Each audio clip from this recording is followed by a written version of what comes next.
Jadi intinya, kesimpulannya, nek ada orang yang membaca ayat kursi setiap selesai sholat fardu masuk surga. Tidak ada yang bisa menghalang-halangi. Ya, intinya begitu. Ini sekarang masih terhalang kita, Pak, karena kita belum mati.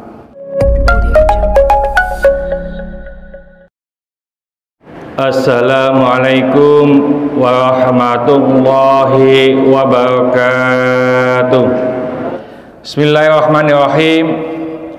Wa an Abi Umamah radhiyallahu anhu qol, dari Abu Umamah, mudah-mudahan Allah meridhoinya, ia berkata, qala Rasulullah sallallahu alaihi wasallam, Rasulullah sallallahu alaihi wasallam bersabda, man qara'a ayatul kursi, barang siapa yang membaca ayat kursi, dubura kulli sholatin maktubatin, setiap selesai sholat wajib, lam yamna'uhu min dukhulil jannah, tidak ada yang bisa mencegah dari masuk surga, illal mautu, kecuali mati.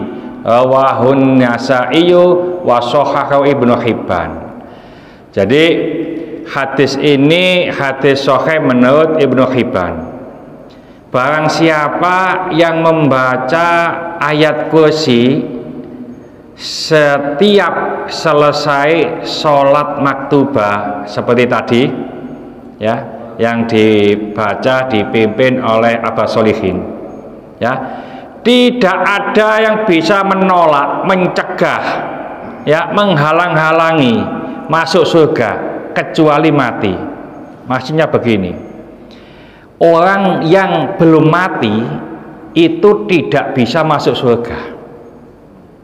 Ya, jadi intinya, kesimpulannya, nek ada orang yang membaca ayat kursi setiap selesai sholat fardu masuk surga. Tidak ada yang bisa menghalang-halangi. Ya, intinya begitu. Ini sekarang masih terhalang kita, Pak, karena kita belum mati. Ya, jadi upayakan.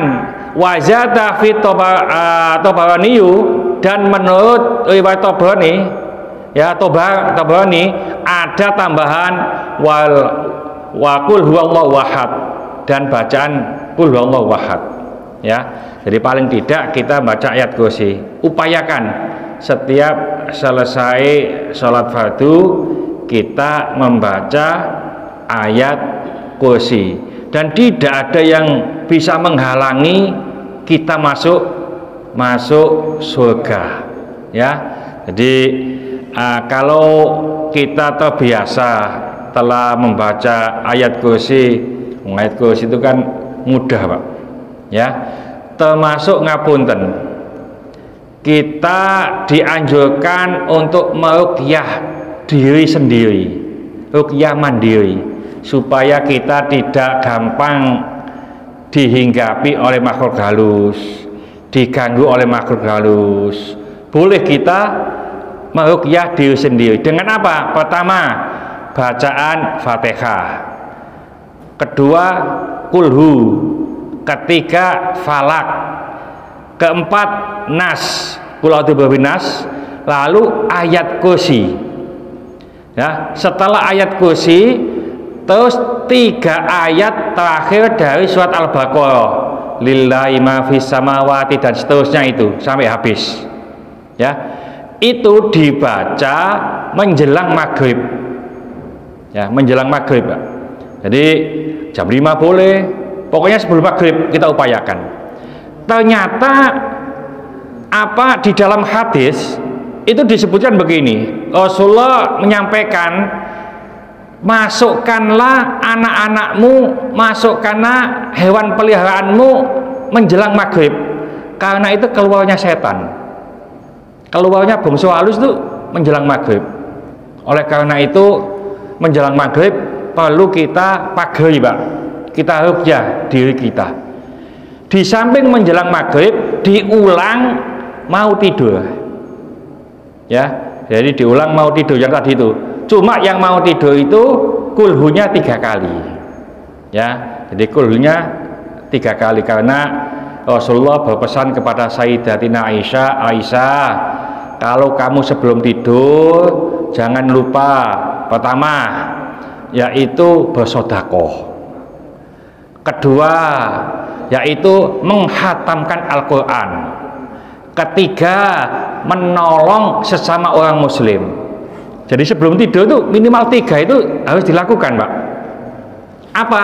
Bersedekah. Kedua yaitu menghatamkan Al-Qur'an. Yang ketiga menolong orang Islam. Repot iki Pak angkat itu ya. Nah, sedekah itu apa?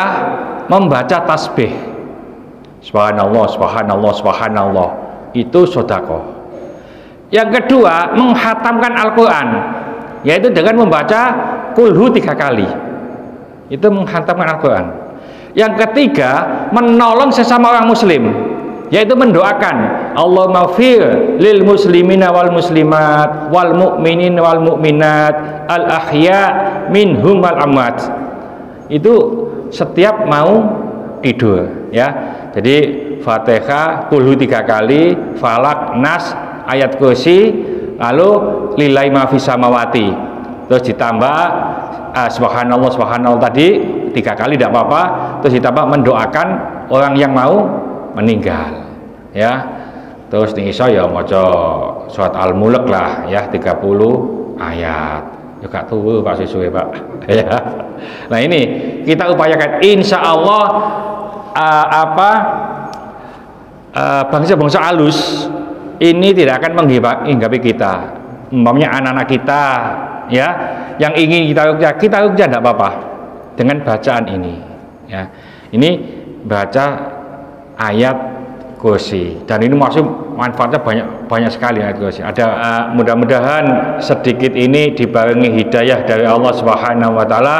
Mudah-mudahan segala hajat kita dikabulkan Allah, segala kesulitan kita dibantu oleh Allah. Mudah-mudahan anak-anak kita menjadi anak yang soleh soleha, taat kepada Allah, patuh dan nurut kepada kedua orang tua. Yang belum kasih keturunan, mudah-mudahan Allah memberikan keturunan yang soleh soleha. Yang belum kasih jodoh, mudah-mudahan Allah memberikan jodoh yang soleh soleha. Mudah-mudahan di antara kita, keluarga kita, handetolan kita, tetangga-tetangga kita yang saat ini sedang sakit, baik di rumah sakit maupun di kediaman, mudah-mudahan Allah cepat mengangkat penyakitnya, menyembuhkan penyakitnya, dan mudah-mudahan Allah memberikan kesabaran kepada yang sakit, dan dengan kesabaran ini mudah-mudahan Allah mengangkat seluruh dosa-dosanya, dan mudah-mudahan Allah mengampuni dosa-dosanya orang yang mendolimi kita. Al-Fatihah.